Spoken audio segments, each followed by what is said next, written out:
disgusting. Humid, unmoving, and under just the right pressure from the bloated storm clouds, the air felt viscous and fetid, like drinking from a stagnant puddle in a dusty crawl space. The moisture clung to the man's skin, finding every bit of dirt and filth, and huddling around it like a growing fungus. Even after showering the previous night, the humidity made him feel like he was glazed with a paste of dried sweat and dead skin. His hands felt like they'd been running through unwashed hair, left greasy and clammy. At the moment, a bar of soap and some running water would bring him more joy than a stack of gold bricks. The man was out in the woods of northern Maine, having just moved to the area and wanting to familiarise himself with the land. It was late autumn, and a sky of black clouds had just sprayed the forest with a thin drizzle before he left his home. The unfamiliar trees around him were blackened by the moisture, their obsidian bark visible through the webbing of moss that cocooned them. Mist hung above the damp ground, unchallenged, not even the slightest breeze present to dispel it. The woods were silent, every creature hiding.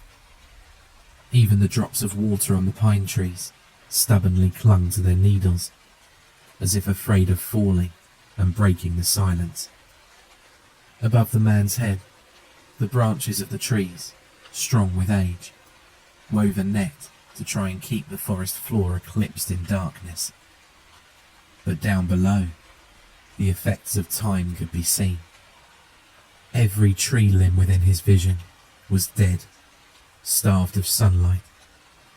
The jagged spires remained extended, reaching out despite their wood now rotting.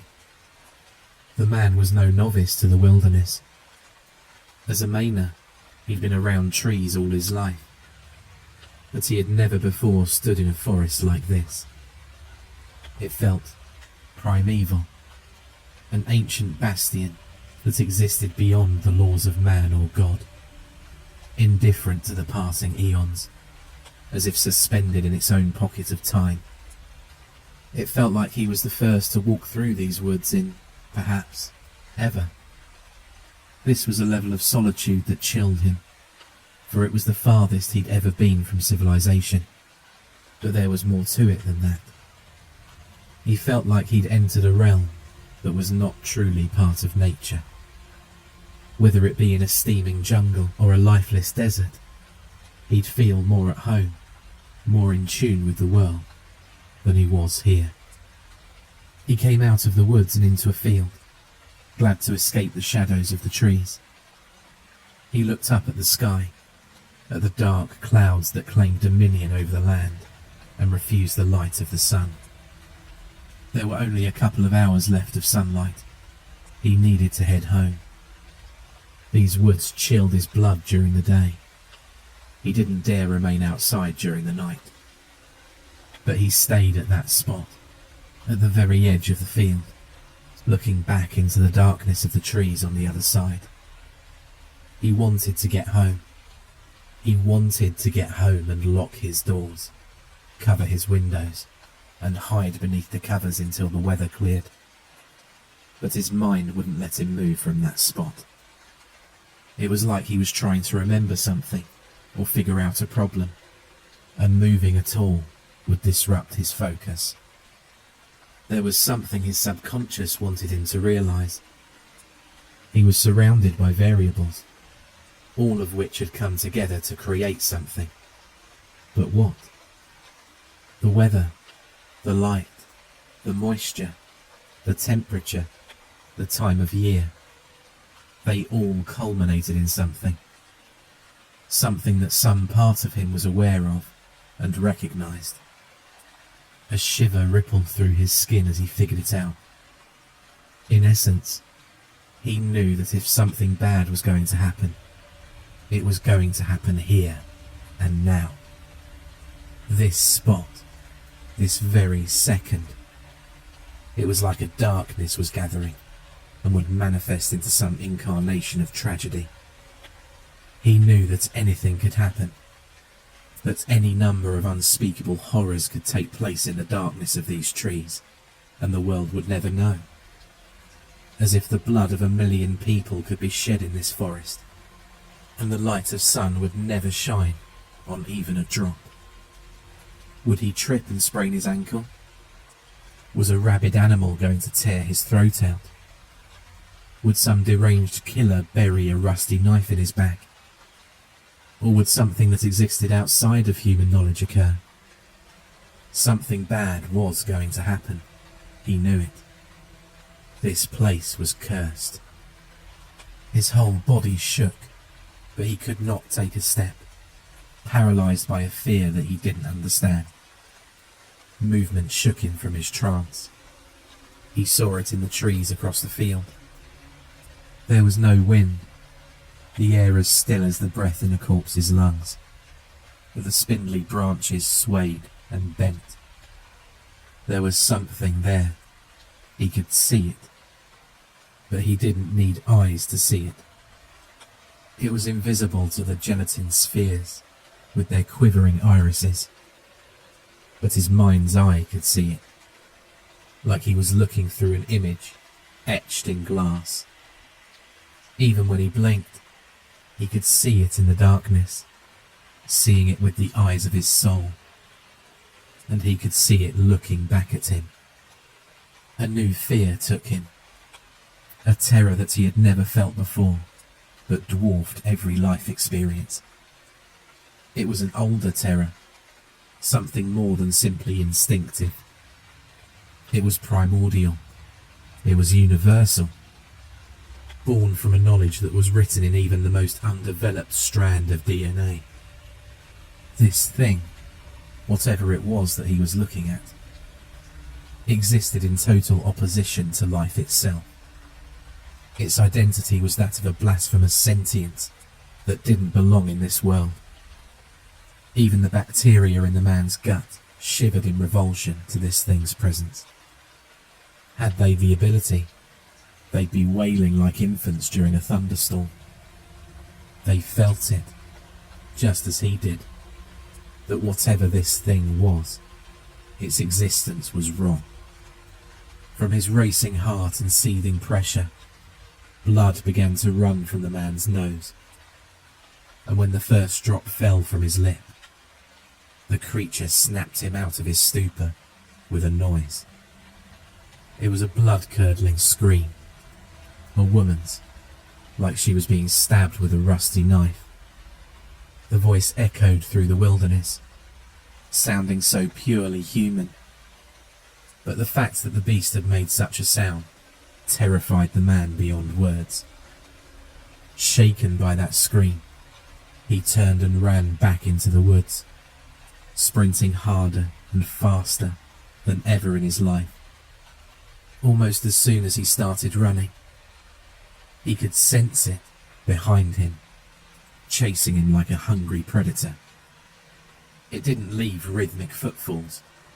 Rather, it would spontaneously thrash through the fallen leaves and underbrush, as if falling in and out of sync with reality as it moved.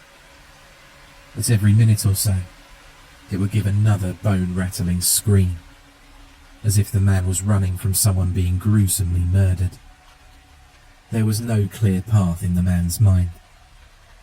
Adrenaline had robbed him of any sort of mental map leading him back to his home. Instead, he was simply reacting to the ground in front of him, going wherever looked like he could easily cross. He avoided anything that could slow him down or drain his strength, aiming only for open areas and going downhill. To the man, the trees around him didn't feel mindlessly incapable of understanding what was going on. Rather, they felt utterly indifferent, as if turning away eyes that they didn't have. Bystanders to the nightmare he was trapped in. His vision was hindered by tears in his eyes. In the presence of this abomination, all courage and mental fortitude built from experiences in his life had been erased, leaving him crying like an abandoned child. He could feel the malice in the entity, a mix of sadistic hunger and bottomless hatred. It did not breathe, but he still felt breath on the back of his neck. The man didn't want to die, not by the hands of this thing. He no longer feared death, as long as it was anywhere but here. Running along the edge of a steep hillside, his foot slipped on the wet leaves on the ground. He fell, rolling down the cliff without any way of stopping himself. He hit multiple trees as he slid, beating and bloodying him, but unable to overcome his inertia and save him. Finally, he reached the bottom and landed in a creek. His forehead struck an exposed stone, cutting his face and leaving him disoriented. But fear wouldn't let him rest. He forced himself to his feet and scrambled up the other side. Once upon stable footing, he resumed running. His face was covered in blood, and the frigid water of the creek was carried in every fibre of his clothes. But he continued running. He no longer knew if the beast was still after him. Rather, his rattled brain sensed it everywhere. Even if it were to scream in his ear, he wouldn't hear it over his own racing heart. His breathing was haggard, his lungs feeling like they were filled with broken glass, and his steps were unbalanced and awkward. His body was at its limits, but fear pushed him forward. He lost track of time as he ran, the forest around him never ending, every tree looking exactly like the ones around it. Finally, his strength gave out, and he collapsed. Cold and exhaustion had left him half dead, but the fear within him wouldn't let him lose consciousness. Finally, his heart slowed just enough for him to hear another scream. It sounded like someone was being slaughtered in a horror movie, but it was off in the distance. Had he escaped the beast? Had it lost track of him? That small glimmer of hope restored some of his reasoning. His head injury still muddled his thoughts, but he was beginning to think clearly. He slowly pushed himself up, checking his surroundings. The sky was darkening, and soon he would be totally blind. But even in the shadows of the woods, he saw something unusually dark and large. It didn't look natural. Wait, was that a house? A few sparks of energy crackled in him. Some of his stamina restored, with hope acting as a crutch for his exhausted body. He forced himself back onto his feet and staggered closer. He was right. It was a house, built on a hillside. But the closer he got, the less it made sense. It was a 2-story house, but it looked dilapidated and there were no power lines. It had a front porch with an overhanging roof and 2 forward-facing windows on the second floor. It almost looked like a skull with its mouth hanging open. He had no idea how long ago it was built, but judging from the rickety pickup truck parked next to it, it was old. There were no signs of life from what he could see, no lights or noise, but there was something on the windows. The man shivered, not from the autumn air or his wet clothes, but from the realization that the windows were splashed with blood. On the left second-floor window, a lone handprint was pressed into the blood. What truly scared the man was how small the handprint was. Had the people here been killed by what was chasing him? Or was it something else altogether? Forget it. Once he got to a place with service, he'd call the cops and let them figure it out. He limped over to the truck. It was even older than he was, but judging by the amount of leaves and pine needles strewn across it, it had been sitting in that spot for only a few days. However, upon searching the cab, he couldn't find any keys. There was only one place they could be. The man looked at the house and shuddered. Whatever had happened in there, he didn't want to see it. but he had no choice. He grabbed an old flashlight from the glove compartment and stepped onto the front porch. Up close, this place looked like it had been made completely by hand, probably without even power tools. The man knocked on the door and heard nothing inside.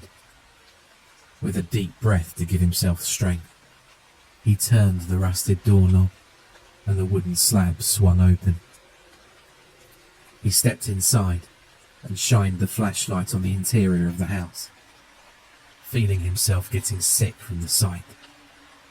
The first floor of the house was a single room, the floor littered with several bodies and various pieces of others. In this sealed house, the metallic stench of their blood was overpowering, along with the heinous odour of voided bowels and the vapours of decay. All the furniture in the house was made of carved wood from the forest, and either animal hides or some kind of fabric and stuffing from a bygone era. The walls were lined with shelves, each decorated with leather-bound books and various pieces of animals, either mummified or preserved in mason jars. The man shone his flashlight on the floor and shuddered. A pentagram had been painted with blood, with a candle stationed at each corner. In the centre was a ball of fur, likely a dead animal. Revulsion overtook the man, but he was too terrified to give in to squeamishness. He shut and locked the door behind him and covered the windows with mud made from the ashes from the fireplace to make sure his pursuer didn't see the light he was carrying. With as little physical contact as possible, he checked the bodies for the keys to the truck, but came up empty. He then searched the rest of the first floor, including the colonial-style kitchen. Night had fallen, and he gave up. Even if he did find the key to the truck, he didn't want to be out there in the darkness.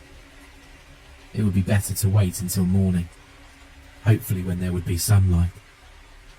Resigned to his fate, the man went to work on building a fire in the stone hearth. With some dusty matches and dry firewood stacked by the door, he managed to get a fire going. After the day he had, the warmth and light of the fire was a comfort beyond words. Upon feeling the heat on his hands and face, it was like the exhaustion and chill he'd been ignoring until now enveloped him.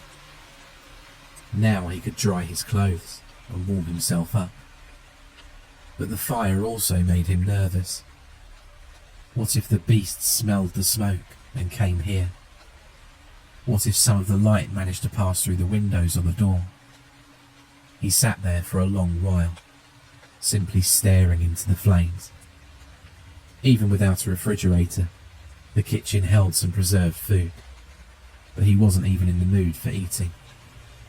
Despite his exhaustion, it was hard for him to work up an appetite when surrounded by corpses and forced to bask in their stench. Upstairs, there were probably beds for him to sleep in, but he didn't dare go up there. He didn't want to leave the warmth and security of the fire. He didn't want to touch the filthy sheets that these backwoods savages slept in. And most of all, he didn't want to find the remains of whoever left that small handprint on the upstairs window. He'd be content to simply sleep on the floor by the fire, if he could even sleep at all. His thoughts always drifted back to the dead bodies surrounding him. What the hell were these people doing? What kind of evil rituals were they into? That pentagram, had they used it to summon the beast from the woods? Was that animal in the centre a sacrifice? From the looks of it, whatever they summoned, it turned on them. Just what on earth had they unleashed? Suddenly, a rhythmic tapping sound broke the silence. His blood turned into cold slurry. The man spun around and looked to the windows. There, out on the porch, something was tapping on the glass. Even through the ash smeared across the window, he could see it. A shadow, darker than the night itself. It had found him. He scrambled to his feet just as the door burst open. It stood there, staring at him. All of the fear that the man had felt before came rushing back, his body shivering and tears falling from his eyes. No, please, anything but this. He didn't want to die here, for this house to be his tomb. The beast rushed towards him, and before the man could move, he felt himself cut. He felt his flesh torn and his blood spilling out. He screamed in pain and terror and fell to the floor. With his life fading, he stared at the horror standing over him. Before closing his eyes, the beast screamed, its voice sounding exactly like his own.